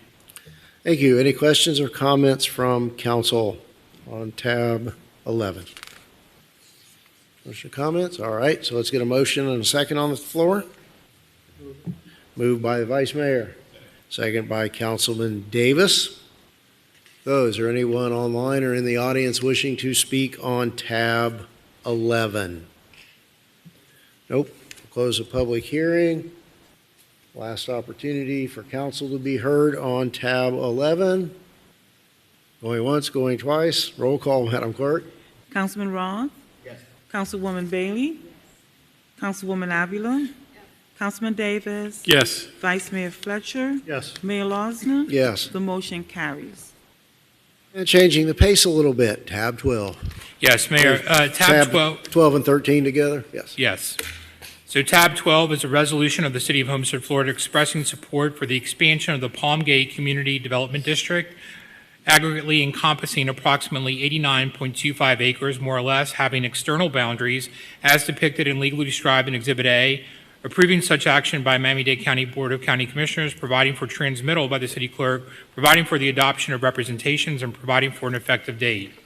Tab 13, card number 4683, is the corresponding item. This is a resolution of the City of Homestead, Florida, supporting the creation of the Palm Cove Reserve Multipurpose Maintenance Special Taxing District, aggregately encompassing approximately 54.45 acres, more or less, having external boundaries as depicted and legally described in Exhibit A, authorizing the city manager to enter into an interlocal agreement between Miami-Dade County and the city for the creation and immediate transfer of the multipurpose special taxing district to the city upon creation pursuant to Section 18-3.1 of the County Code, providing for transmittal by the city clerk, and providing for an effective date. Thank you. Good evening. Welcome. Good evening. Amanda Nalchif, offices at 701 Brickell Avenue on behalf of the applicant. I'm joined this evening by my colleague Hugo Arza and Ginger Wald. She's the district professional. We have a short and comprehensive presentation for both tabs, and I'm hoping to get through it in about 10 minutes. Okay, so this is the approved residential site. If you'll recall, this came to City Council just last month. This is for the southeast corner of East Palm Drive and Southeast 12th Avenue. This is the portion that has that commercial district right on the southeast corner, which is not a part of this application. The overview of the approved residential development, just for collective memory, the site is located on the northwest corner of the intersection of East Palm Drive and 12th Avenue, 54.45 acres, 296 townhome units based on a previous approval. There is a delineated wetland reserve area which will be untouched by this application, approximately 1 acre of parks also unchanged. The existing future land use map designation is MRU, and the existing zoning classification is RTH. Again, nothing will change here. This should look familiar as well. This is the 2025 approved and final site plan, which is the subject site of these boundaries, excluding the commercial, of course. And this is the overview of the pending applications before you this evening. As the city attorney referenced, tab 12 is for the CDD, and tab 13 is the special taxing district. Just to kind of make a differentiation between the two applications, the CDD is for an expansion of an existing CDD. I'll get into a little bit more detail of that just in a moment. The special taxing district is for the establishment of a new district. As it relates to the CDD application, the applicant seeks to expand an existing Palm Gate CDD. It was originally approved for an area which is exclusively within the city of Florida City, and now we are expanding the boundaries to include this property within the city of Homestead. The City of Florida resolution is cited there in case you'd like to reference it at some point. Miami-Dade County, as you know, oversees CDDs, and they will oversee the entirety of the CDD, both the portion that's in Florida City as well as the portion that's in Homestead. So I know we've spoken at length about CDDs in the last few years, but I just wanted to give an overview for anyone who needed a refresher. CDDs, as you know, allow the cost of any improvements that are required for a development to be spread over the life of the bond rather than at time of purchase. That allows the purchase price for these homes to be more affordable, and residents only pay for improvements while they own the property. We do enjoy a staff recommendation consideration for this application, and we're happy to entertain any questions you may have. Just briefly, benefits of a CDD in case we need to discuss. The district provides landowners with consistently high levels of public facilities which otherwise may not be available to homeowners. The district ensures that these CDD facilities and services are completed concurrently with the remainder of the project so that things aren't done too far in advance or too far after, thereby resulting and appropriate timing. The district benefits residential developments by ensuring that the infrastructure is in place when it's needed and by meeting the concerns of permitting agencies with respect to long-term maintenance of infrastructure. Obviously, these projects are rather large projects costing many, many millions of dollars. They're difficult to fund, and these bonds are very helpful. And finally, the district provides access to capital for the construction and improvement of infrastructure. So CDDs have access to financing that is typically only available to local governments, so this provides some access to those kinds of funds. Additionally, this type of financing traditionally carries a much lower interest rate, which is obviously beneficial as well. So this particular CDD seeks for the following services and maintenance to be provided: water distribution system, sanitary sewer system, roadway improvements, and stormwater management system. As you'll see, the area delineated in blue is the existing CDD boundary in Florida City, and that northern portion, with the exclusion of that commercial project to the southeast corner, is the proposed expansion area.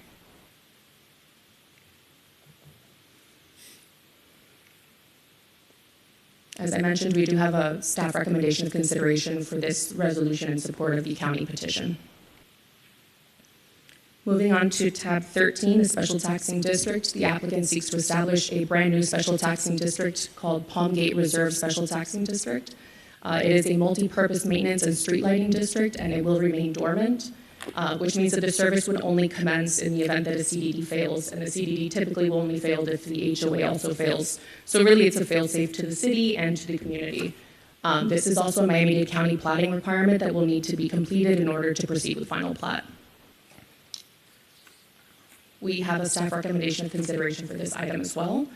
And just to summarize quickly, the benefits of a special taxing district provides local government with a single public entity responsible in perpetuity for the capital operations and maintenance of all of this infrastructure. Additional infrastructure required by new growth is paid for entirely by the new growth, so it wouldn't be a burden to existing development. It allows the community to save money since districts do not pay sales tax on goods and services, which is obviously good for all, and provides for operation and maintenance functions on an indefinite basis. This is a summary taken directly from the county petition of the services and maintenance to be provided by this district. Essentially, it's within the public right-of-way. It would be for open space and landscaped areas, berms and landscaping along 344 and 167th Avenue. And then within the private road community, there would be open space landscaped areas, private roads, parking spaces, and linear parks. These are the proposed boundaries for the special taxing district, which, as you can see, encompass only what was previously the northern expansion area for the CDD, also excluding the commercial site on the corner. And we again enjoy staff's recommendation for consideration for this resolution and support. Here to answer any questions you might have. Thank you, Council. Any questions or comments? All right. Yes, Councilwoman? Thank you, Mayor. In the Palm, you said it's Palm Gate CDD? Mm-hmm. It was already existing? That's right. Are there any other communities already part of the Palm Gate CDD? Just the one that's existing to the south that's in Florida City. That's in Florida City. That's right. And so under which recommendation was it to not have an independent CDD for this community? So typically, you can either create a new CDD or you can expand an existing one. The benefit to the expansion is that the operation and maintenance fees are significantly lower because it's divided amongst all of the homeowners that are within that boundary, rather than starting a brand new one and then the fees would be equal in both. So we figured it would be a better financial situation for people that have to purchase in these developments. Potentially, yes. Having had much experience on CDDs, I think that it reduces the representation that the homeowners within this community would have, because you would have to share those Board of Supervisor elective seats with a community that's not even within your city limits. So is that not accurate? So accurate in the sense that they would need to also get on the board. I mean, there's... It would be open election, but Correct. It would be, you could potentially have all seats filled by Florida City residents and not have in your community, because you're sharing, unless you have a stipulation within your docs. Yeah, that will I'd like to ask require. District Council to speak to that. I'm not sure if that's something we can possibly work in, but... Thank you. I think that would be very important if this would proceed like that. Sorry, Hugo, I didn't see that coming. Go ahead.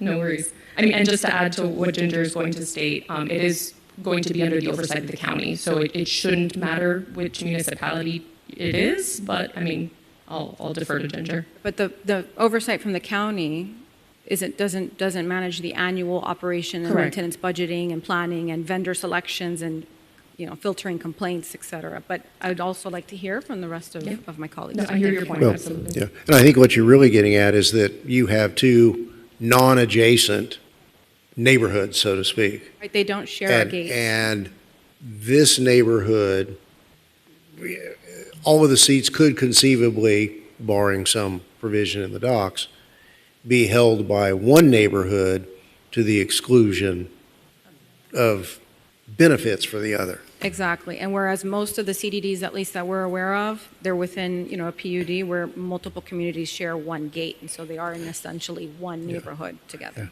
I don't see it so much as a Homestead Florida City thing, but as a non-adjacent or cohesive Exactly. development. Exactly, Mayor. So, yeah, is that something that can be addressed in the documents?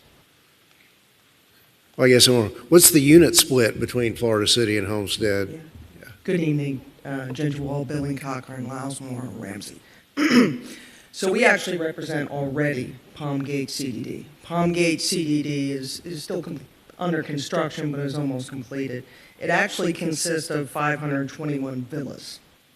Okay, so, but the acreage is actually larger for the expansion area. To answer your question from the legal basis, can't in the documents change Chapter 190. It does require that when it converts over to the general election, and it's a general election obviously available to anyone, that it's going to be chosen those 5 supervisor seats by all of the residents within the CDD. So that can't change, but I do need to give you a little bit of information of other CDDs that I represent, that my firm represents. We represent multiple CDDs. I'm just going to give you one example. One is in the city of Doral. In the city of Doral, if you've ever gone through, you see Islands of Doral. Islands of Doral consist of multiple CDDs. Within one of those CDDs, which is called Islands of Doral 3, Roman numeral 3, there are 4 to 5 separate communities within. Of those 4 to 5 separate communities within, any one of those people that live in those communities can have a seat because they run for the general election or appointed to sit on the board of supervisors. And so the requirements, just like for each one of you, even though you represent a specific district in the city of Homestead, is you have a fiduciary responsibility to the city of Homestead. I advise my clients all the time, if one is in townhomes, one's in single-family homes, that you're not doing this for yourself as a resident when you're making these decisions. You must make these decisions on behalf of all your constituents. Your constituents is everybody that resides within that CDD. So we do have situations where there are different areas. Cities, 2 cities really doesn't matter in essence. As was stated by the mayor, but in different areas to make sure that each one completely has representation. Example, that's not Miami-Dade County, just quickly. I had a budget meeting with my Montero CDD, which is in Broward County in the city of Cooper City. It's a very large CDD. But again, same thing. They have little communities. One, in fact, is across a major street. Similar to this one, but the street's actually larger. It's Sheridan Boulevard. And with that, the representation, even though there's nobody that right now is sitting as a supervisor on the board, that HOA president is at every single meeting and is provided deference by the board, and they listen to him and they act at his request. So the public is listened to. You listen to them as well as the city, but because this is smaller, they listen to them. They are the neighbors. But I do understand your concern, but they cannot be changed. Thank you. Thank you. Anything further, Councilwoman? Anything further? Vice Mayor Fletcher. Sorry to hit staff in the eyes with this. It's kind of off subject, but it's related to this. With this area expanding so quickly, I've forgotten, you may have told me in the past, but In regards to the 12th Avenue corridor, are we looking at expanding that to 4 lanes? And is there a timeline for that with the increased population we're seeing in that area? And if you don't have an answer tonight, tell me you don't know and we'll get it. But So if you look at the city CIP program, we do have a number of north-south corridors and east-west corridors proposed to be expanded to 4 lanes. There are some of the roadways in the city that segments of it are already 4 lanes, and they get choked down to 2 lanes. Those are also part of the capital improvement plan that we have in contemplation. If you recall, sometime, I believe, middle of last year, myself and Mr. Mayor and Councilwoman Avila had gone to the TPO to make a case for some of the funding from all the proportionate share of the monies that had been paid to be assigned for some of these projects. And we were told, I believe, that some of this funding will come up by 2030 as part of the overall funding. Just as recent as last 2 weeks, we made a special request to the County Public Works Director to provide us an inventory and back record of all the assignments of monies that had been paid in the city of Homestead for the past 10 years, where they has been spent, and if there is any remaining funds in the treasury, tell us what the proposal is. We want to start playing an active role as to where these monies are channeled to. We haven't received that report as at an email I got this afternoon. So this is something we are really, really interested in. Monies are being paid by developers as proportionate share. But the county has taken a position that most of the monies don't necessarily have to be spent within the area. And that is under dispute with us. We don't think it's appropriate to collect money down here and spend it somewhere else, especially the adjacent areas of the city. So as soon as we get more information, obviously we'll advise council. thank you. I just want to make sure that's one of our priority lists. That's all. Thank you. Thank you, Mr. Vice Mayor. Any further? Would someone like to move tab 12? Moved by the Vice Mayor. Second by Councilman Davis. So let's open the public hearing. See if there's anyone here to speak either in support or opposition of this matter. One online, no one in the audience. We'll close the public hearing then. Any final questions or comments from council? All right, so let's have a roll call vote on tab 12. Councilwoman Bailey? Councilwoman Avila? No. Councilman Ross? No. Councilman Davis? Yes. Vice Mayor Fletcher? Yes. Mayor Losner? Yes. The motion carries. And tab 13. We've already had the presentation. So moved by Vice Mayor, seconded by Councilman Davis. Any final questions or comments from council on the establishment of the special taxing district? Hearing none, then we'll have a roll call vote on tab 13. Councilwoman Avila? Yeah. Councilman Ross? No. Councilwoman Bailey? Yes. Councilman Fletcher? Yes. Councilman Davis, sorry. Yes. Vice Mayor Fletcher? Just getting ready for November, yes. Mayor Losner? Yes. The motion carries. Thank you all. All right, thank you. All right. Tab 14. Yes, moving on to tab 14, card number 4701 is a resolution of the City Council of the City of Homestead, Florida, authorizing the city's participation in the Low-Income Home Energy Assistance Program in coordination with Florida Commerce and its authorized program administrators, establishing a budget for any funds received by the city through the program, authorizing the expenditure of such funds in accordance with program requirements, authorizing the city manager to execute any documents or agreements necessary to implement the program, and providing for an effective date. Thank you. Council, questions, comments? Move it. Moved by Councilman Ross, seconded by Vice Mayor Fletcher. Is there anyone wishing to speak on this matter? Seeing none, I'll close the public hearing and ask for a roll call vote on tab 14. Councilman Davis? Yes. Councilwoman Bailey? Yes. Councilman Ross? Yes. Councilwoman Avila? Yes. Vice Mayor Fletcher? Yes. Mayor Losner? Yes. The motion carries. Tab 15. Tab 15, card number 4710 is a resolution of the City Council of the City of Homestead, Florida, authorizing the purchase of 2 trash trucks pursuant to City Code Section 2-411, 1.1A5 exemptions from competitive bidding and the financing of the 2 trash trucks, 1 front loader, 1 crane, 4 side loaders, and 1 dumpster hauler truck for the Solid Waste Department in the amount not to exceed $2,737,249 pursuant to master lease with Truist Equipment Finance Corp. And its affiliates or assigns, providing for severability and providing for an effective date. Thank you. Any questions or comments from council on tab 15? Vice Mayor Fletcher. Just quickly, in previous items like this, we have offered the manager approval to go 10% above. Do we need that this time, if needed? No, I don't think we need it. Okay. Just wanted to make sure. Yeah, this was just approving the financing. Yeah, Councilwoman Bailey. Thank you, Mayor. Solid waste related.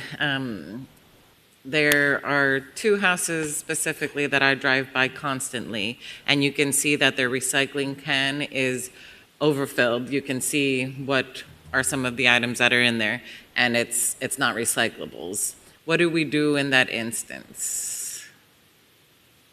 So I think in such instances, we would like to get some kind of feedback in terms of addresses. That's obviously a code compliance issue.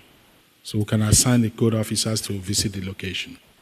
You know, I'm curious, obviously it's a life safety issue to leave that sitting for so long because they think that it just didn't get picked up.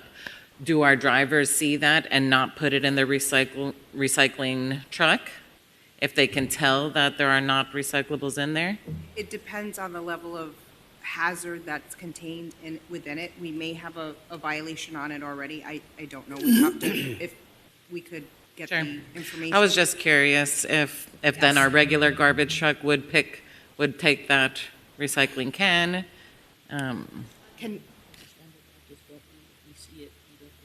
Right, as the standard practice with recycling, if they can see it's contaminated, the violation then would go to code compliance. Code compliance would follow up and then authorize the pickup. Okay, thank you. I was just curious. Thanks. I think it's bigger picture, probably time for another educational campaign, because if that load were picked up of household trash and put in the recycling truck, it could spoil the entire load. And I know that, we haven't looked, I haven't heard numbers lately. I'm not asking for it tonight, but that our success rate in recycling was not good. Yeah. Resulting in expenses of special premium dumps at Mount Trashmore. Definitely. Thank you. Okay, so I think we have a motion and a second on the Mr. Mayor? Yes, yes. There's no motion. Move it. Why don't you do it? You do? Did you move the motion? Oh, he beat you to it. All right. Roth moved, Vice Mayor seconded. And public comment? Yes, Ms. Sorrentino.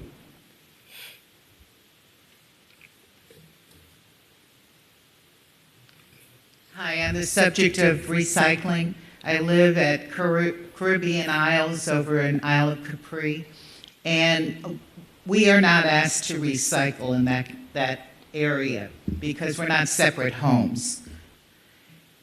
There's a tremendous amount of things being put in the dumpsters because we have no recycling. So you might want to consider establishing some sort of recycling for a community like ours where we're not separate homes. Even if it's just 2 or 3 dumpsters around, because our community really has a lot of stuff that could be recycled, lots of plastic bottles and cardboard boxes and things that can be recycled. So maybe you want to look at it and consider establishing something like that for us. Thank you. Great thought. Thank you. All right. I can't remember if I did it, so let me open the public hearing on the garbage on tab 15? 15. Anyone wishing to speak on this matter? Didn't think so. We'll close the public hearing. Any final comments or questions from council? Well, let's have a roll call vote on tab 15. Councilwoman Avila? Councilman Davis? Yes. Councilman Roth? Councilwoman Bailey? Vice Mayor Fletcher? Yes. Mayor Losner? Yes. The motion carries. And moving on to tab 16. Tab 16, Part number 4673 is a resolution of the City Council of the City of Homestead, Florida, adopting the city's 5-year strategic plan, recognizing the public input gathering through community forums, leadership retreats, and council workshops, providing for implementation and providing for an effective date. Thank you, Mr. White. Any questions or comments from council? It was a long afternoon working on it, and I think we came to some good consensus, though. And if what's that? Thanks for the opportunity. Yeah. And if you haven't seen it yet, we had requested some sample signage with the colors. They're here if you haven't. I just saw it today. Impressive. All right, moved by Councilman Roth, second by Councilwoman Avila. Let's open to public comment really quickly. We'll close the public hearing and have a roll call vote on the adoption of Homestead Strategic Plan, where the future lives here. Isn't that it? Yeah. Councilwoman Bailey? Yes. Councilman Roth? Yes. Councilwoman Avila? Yes. Councilman Davis? Yes. Vice Mayor Fletcher? Yes. Mayor Losner? Yes. The motion carries. Thank you. All right. Mr. Manager, any new business from you this evening? New business for me. Good afternoon, Mayor and Council. It's an honor to announce that the fiscal year 26 budget workshop is slated for next week, Tuesday, August the 26th. It's going to be here as a sunshine meeting at the 3rd floor main conference room. And also to let you know that the Miami-Dade County Clerk of Courts and Comptroller will be having a public community meeting at the William Dickinson Community Center on the 28th, next week, Thursday, from 6 o'clock. It is anticipated that the trim notice is going out tomorrow, the 22nd, which is, I believe, Friday this week. So we hopefully want our residents to receive the trim notice and be able to come to the public forum to at least seek explanations or file for any kind of amendment for the trim notice if they want to challenge whatever is being asked of them. The city's procurement department is having an online bidding with Bidera.com. I think it's starting on Friday as well. And it's going to run till September 2nd. Earlier today, myself and the mayor were at the spaceport briefing. We look forward to an additional aerospace contractor who is willing to relocate to the Homestead area. They're looking at the area within the Homestead Air Reserve Base. We visited the location today with them as well. And they kind of expressed their happiness that the city of Homestead and the adjoining area seems to be the hub for future economic development for aerospace industries. I understand from the Beacon Council that there are additional 2 other entities in the pipeline that are looking forward to coming down here to visit with us as well. And we'll let Council know ahead of time in case you want to join in those discussions. The ride-along of most of the city streets, as well as those under the purview of Miami-Dade County that was initiated by Councilwoman Avila. We had a pre-meeting with the county on May 2nd, and it has taken them 3 months to come back for a follow-up meeting, which is holding on the Friday, August 29th, next week. So it's going to be a joint meeting between the city of Homestead and most of the county departments to see how we can find a more permanent solution to the challenges of maintenance of county roads within the city of Homestead. I believe that's what I have for now. Additional comments, we'll send it your way via memo to council, as well as any individual briefing. But more importantly, last weekend, myself and the mayor attended the Florida League of Cities in Orlando, Florida. Out of the 67 counties in the state and all the 400 cities, they listed all the cities and counties that they deemed to be DOGE ready, DOGE committed, and that have demonstrated enthusiasm. Miami-Dade County was not listed. However, 5 cities within the county were listed, and I'm happy to announce City of Homestead is one of those. We are considered to be DOGE committed, DOGE compliant, and willing to share information with the state. So with that, I want to congratulate council and the mayor, as well as city staff, for such a transparent way of doing business. And they were more than thrilled. Now, what they're going to do next is they're going to initiate site visits, especially to those cities and counties that they deem non-compliant or not ready.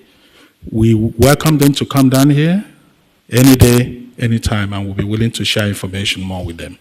Thank you. And just to note, that's 5 out of the 34, only 5 out of the 34 municipalities in this county are in full compliance at this point, and we are one of those 5. That's very commendable to our staff that we have things at our fingertips, and we got it out, and we're in compliance. Thank you, Mr. Manager. All right. Mr. Attorney, nothing further. Councilwoman Avila, you're first on the list tonight. Thank you, Mayor. Just hoping everybody had a safe and productive back-to-school week. Thanks to all our teachers and administrators for all their work in our little students' lives. Thank you to staff for continuing to stay on the county with regards to the lights on 137th Avenue. Some get turned on, some more get turned off. We'll get there one day with 100% lights. And that's it for now. I'll rest. Thank you. Thank you. Appreciate it. Councilwoman Bailey. Thank you, Mayor. I have a couple things. First is an event August 30th at Fico Williams. We have a lot of great organizations coming together to help legal residents become citizens. There's obviously been a lot of questions and concerns.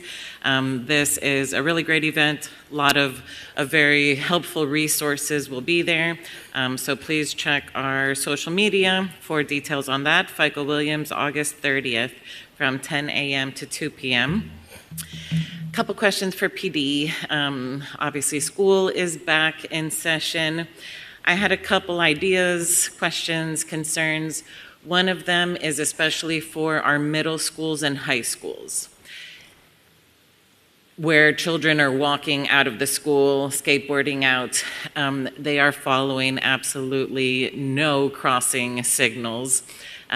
So whether there's an opportunity to speak to the school police, it's also on us to teach the kids to be safer, but it's also just not letting anybody be able to turn right.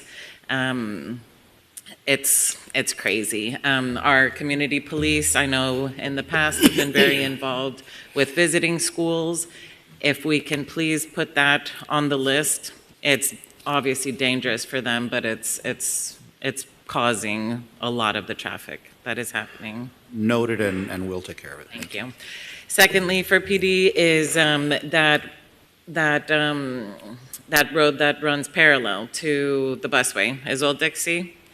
That intersection on 296, which I'm not 100% is us, but also 304, maybe a couple times a week to have somebody out there. It is also going to be very dangerous when the bus is going straight. A lot of people are either crossing the light, making a U-turn, just having some presence there once in a while to make sure people are doing the right thing. It scares me so much. The traffic's backed up, the buses are coming. So just to have a look at that, please. It's our understanding that the county is working their way south to synchronize the intersections. And I saw a sign that they were in Cutler Bay the other day. So they are working their way south. A lot of that has to do with the lights being totally out of sync. Right. We've all suffered with it for a very long time. No, just this morning, the arm goes down as a bus pulls up. And then the people load in, and then the arm goes up and the bus waits at the light. Also noted. Thank you. And very, very lastly, speaking of intersections, I know Campbell is ours now. Also dealing with morning traffic, the light right before the busway light heading west on Campbell. That light, there's a left turn to make before that light. And most people think that that light has to do with that left turn. it is impossible to make that left turn if you don't take it on the red, because then traffic is coming east on Campbell. If there's an opportunity, not right now, obviously it's going to require signage, but some way to explain, because if you have somebody in the front there who is not making that left, waiting for the green light, which is the busway, it clearly says busway, people just are going to be stuck there, which I have many times. So something to look for, but thank you very much. That's all. Thank you. Good timing. You're next. Just to on the list. follow up, I noticed the county was out at that intersection today marking it all up. So can we find out what they're trying to do there? Because it looks like they're going to reconfigure that intersection in some way. Because the light system in there is so bad. It's, when you're making a right-hand turn going south on Flagler, a right-hand turn onto Campbell, you're actually running a red light when you make that right. Because you don't see that light, but the busway light is green. So you're running that red light under as you make that right-hand turn. So, but yeah, if we can find out who marked all that stuff up today, I mean, it's a lot of markings out there right now. So, and they just did it today. So it may be helping with what our situation is over there. Thank you, Mayor. That's all I got. You're up. That's it. Okay. Councilman Davis? Thank you, Mayor. First, I'd like to make mention to Chief. I had spoken to you earlier. The accolades I have for the Police Explorer Academy are just outstanding. One of my students went there, and it absolutely changed her. She was treated like an adult and is acting like an adult, and it's great to see. My kudos to Officer Nicholson and Wadley, and I'll be sending you that email as soon as I get back. They did a great job. Additionally, as we move forward with the VA hospital, I want to the proposed VA hospital, I want to thank everyone for their support. This thing has been driving on and methodically moving forward, and it's about to come to an apex here shortly.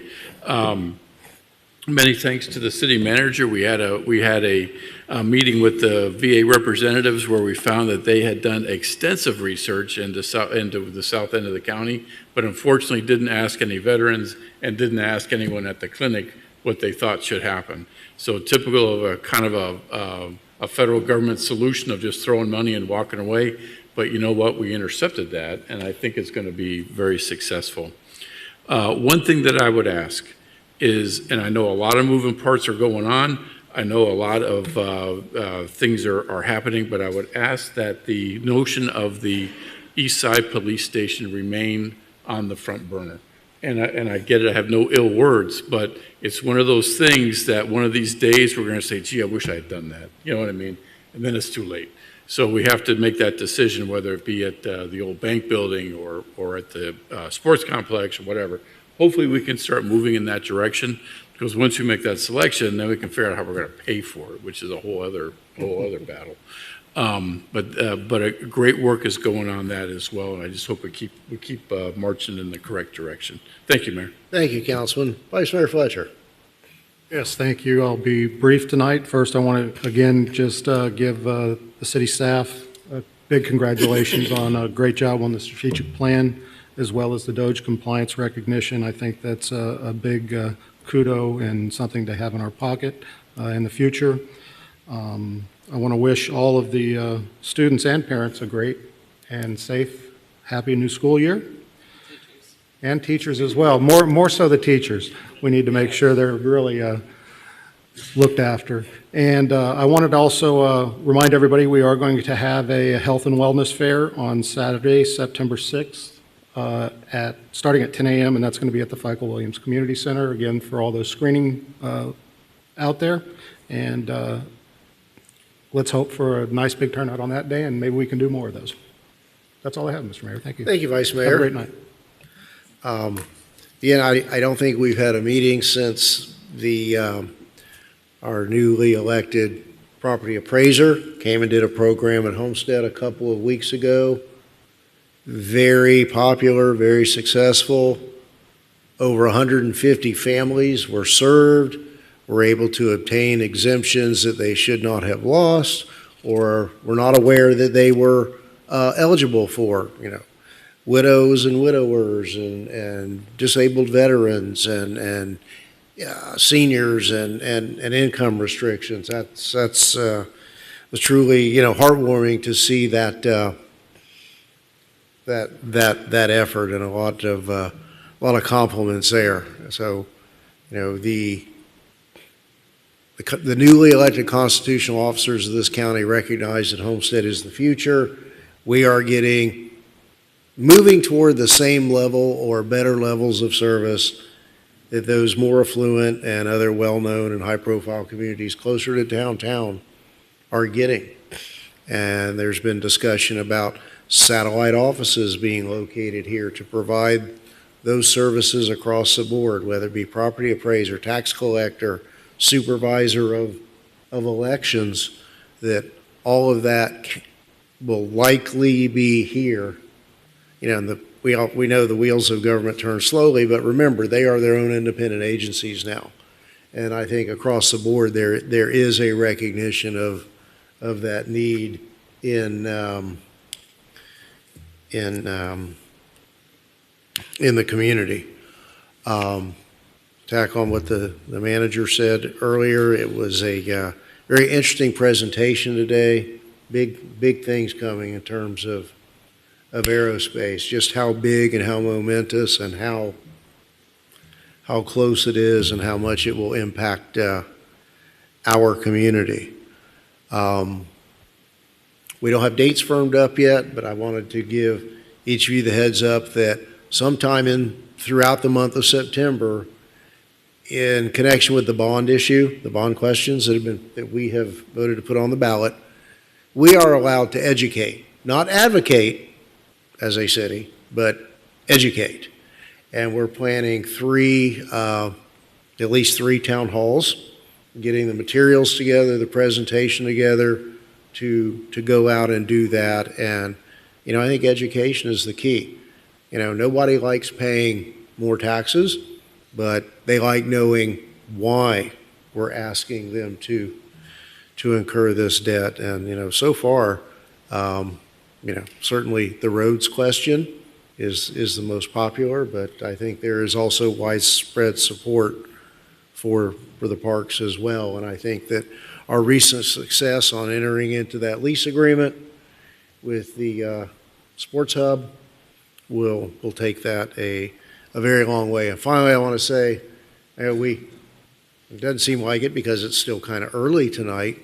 We made, again, some momentous and important decisions to put this city on firmer financial footing and build that foundation for the future for those who come after all of us are long gone. And our legacy of continuing to get our policies and procedures and financial houses in order, and that was difficult for all of us. Good things don't usually come easily. So I want to thank all of you all, and even those who voted differently or wanted to vote differently on a couple of them. I feel your pain, I understand, but it's important, and I think, if it comes up, it's about educating the public. So with that, if there's, Mr. Manager. Yes. Mr. Mayor and Council, my apologies. Just to formally notify you that the customer service window that we have by the reception area here is being relocated to the south end of City Hall for better communication and proximity to customer service personnel. It minimizes the length of time it takes people at the window to get back to the back, look for information, come back.